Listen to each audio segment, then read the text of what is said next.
Today's lecture, we're going to be going over a special topic in criminal justice, looking at serial killing, serial murder. The terms mean the same thing. So a lot of this information is coming from a multidisciplinary conference that was held by the FBI in 2005. There's a link here to some of the publications that were created at that time. So if you want to check those out further, there you have it. Mainly what we're going to be talking about today is some of the myths associated with serial killing, and then some of the law enforcement response. So first myth, serial killers are loners.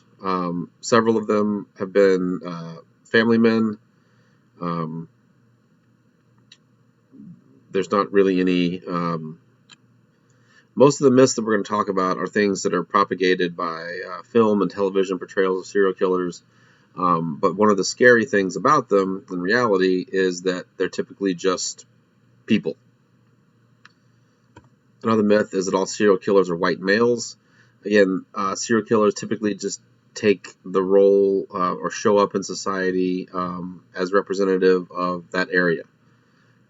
So we see a Colombian native in Miami, Wayne Williams in Atlanta, a Chinese national in Northern California. Again, just where this is a type of human behavior we've really only been studying for the past 50 to 60 years, but it's something that's shown up in almost all cultures around the world at all times. There have been some of the earliest sort of known serial murders that we know of in the United States, at least, go back to the 1800s, but there just weren't records kept about deaths. It was easier to disappear people before a lot of the records, and then some of the accounts weren't spread a lot to avoid spreading fear and things like that. And we're talking 1800s, 1700s, 1600s. So this behavior has been with us the whole time. It's just been only, again, in the last 50 to 60 years, really, Zodiac Killer. You can go as far back as Jack the Ripper in the late part of the 19th century. But even then, the science that was studying those behaviors is relatively new.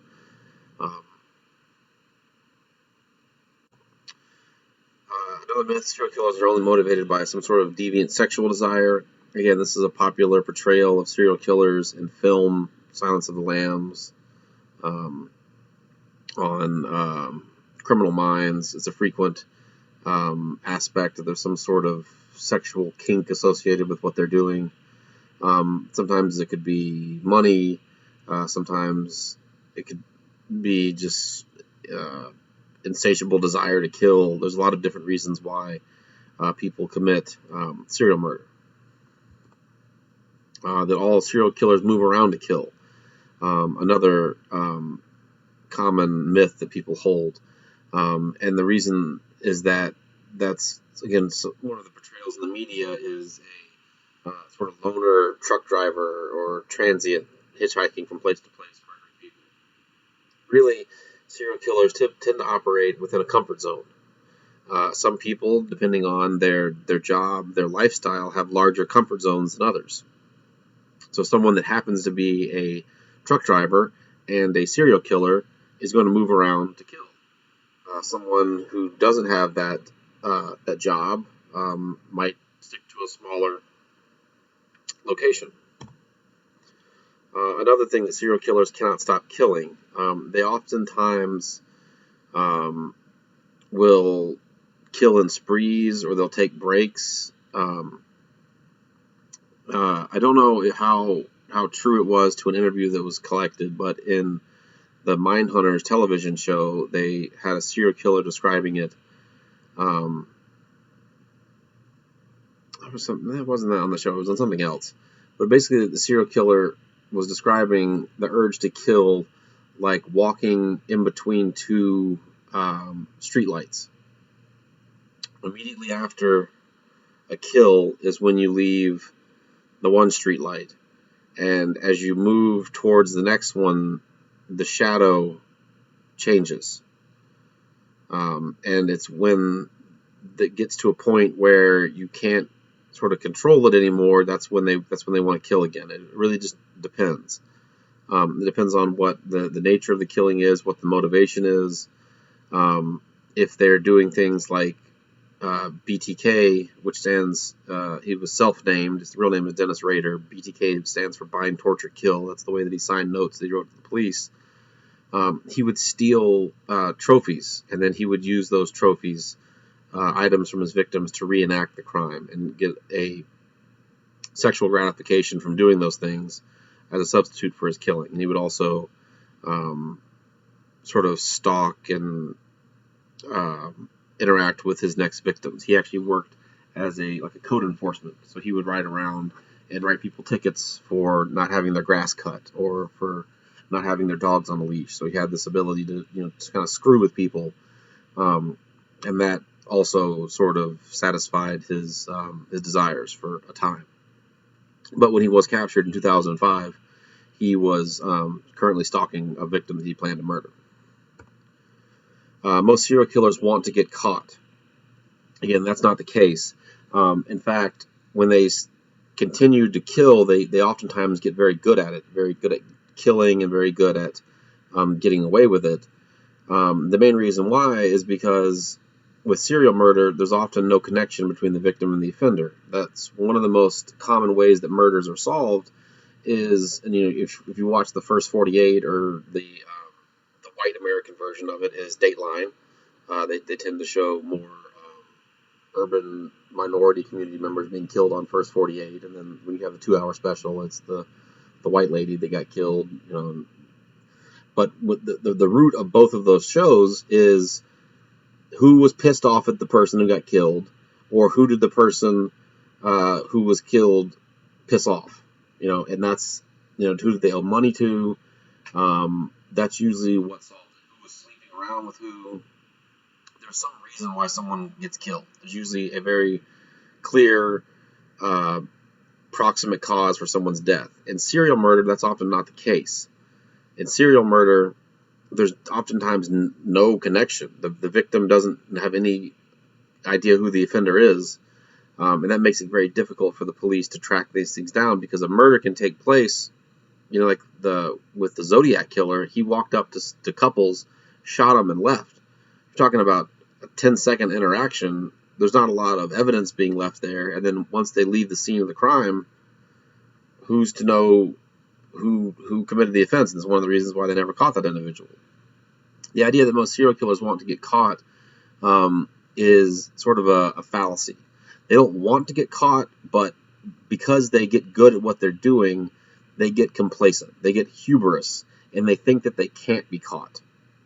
So they engage in behaviors that they know that they shouldn't do, but because they think that they're good at something, they do it anyway. That's a very common occurrence in human behavior, where you think that you're better at something that you are, or you're overestimating your skills, or you're just not counting on that one failure attempt. So it's not that they want to get caught, it's oftentimes they become overconfident. So definitions for serial killing. The term sort of got redefined a lot from the 1970s with the instigation of the FBI's Behavioral Crime Unit to modern times. So the definition that you need to focus on, the only definition for serial murder that you need to focus on, is the unlawful killing of 2 or more victims by the same offender or offenders in separate events. Okay, so there are separate events that break up the difference between a spree killing or a mass murder and a serial murder. So 2 separate events.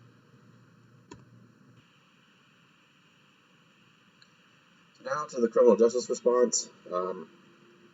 It's very difficult to identify serial killers early on. It often takes 2, 3, 4 murder events to happen for them even to realize a crime is taking place, or a pattern is taking place.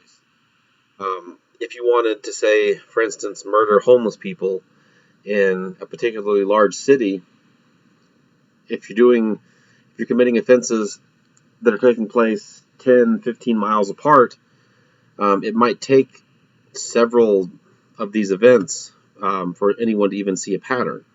And then if you're preying on a population that has a lack of political agency, it might even take longer. So that can be very difficult in actually identifying a pattern taking place. There needs to be an established leadership.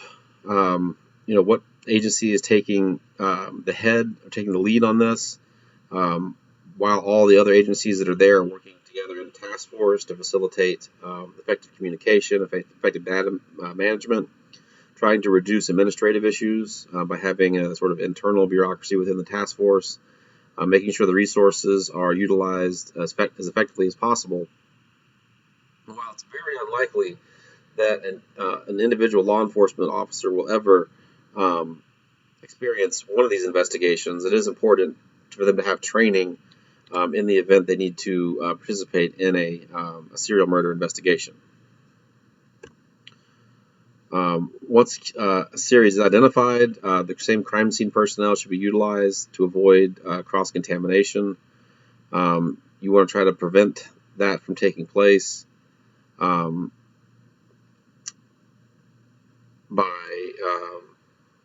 making sure that the same people collect the crime scene evidence, and that the same people are, different people that collect it are processing it, but making sure that the same people process it, just to avoid, to try to limit the number of potential cross contaminations that can take place.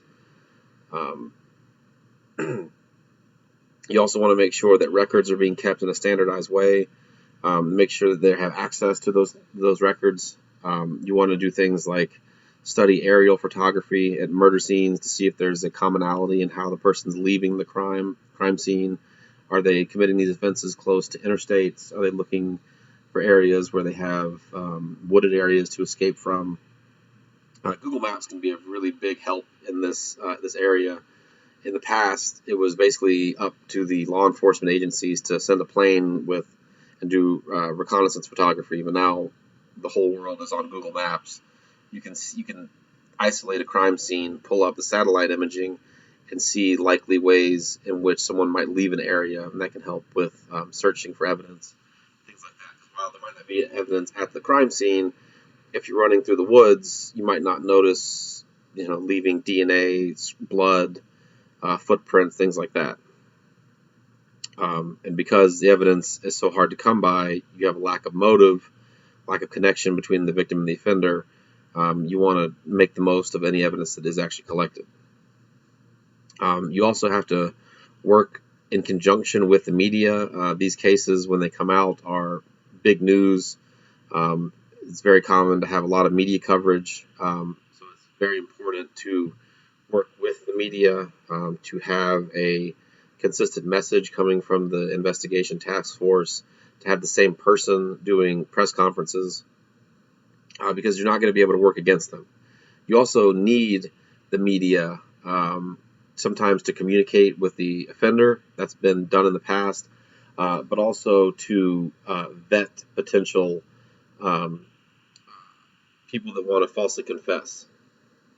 So if a crime is taking place and there's a pattern, the police will oftentimes release some of that information to the media, but they'll intentionally leave off certain aspects. So if, for instance, the killer is mutilating the bodies in a particular manner, they're cutting off the pinky finger from the left hand, or they're taking an ear, they might not release that information so that anyone that wants to potentially confess to the crime would have that check to make sure that they're actually a potential suspect, not just some person that's got too much time on their hands or potentially having mental health issues and falsely confessing to crimes.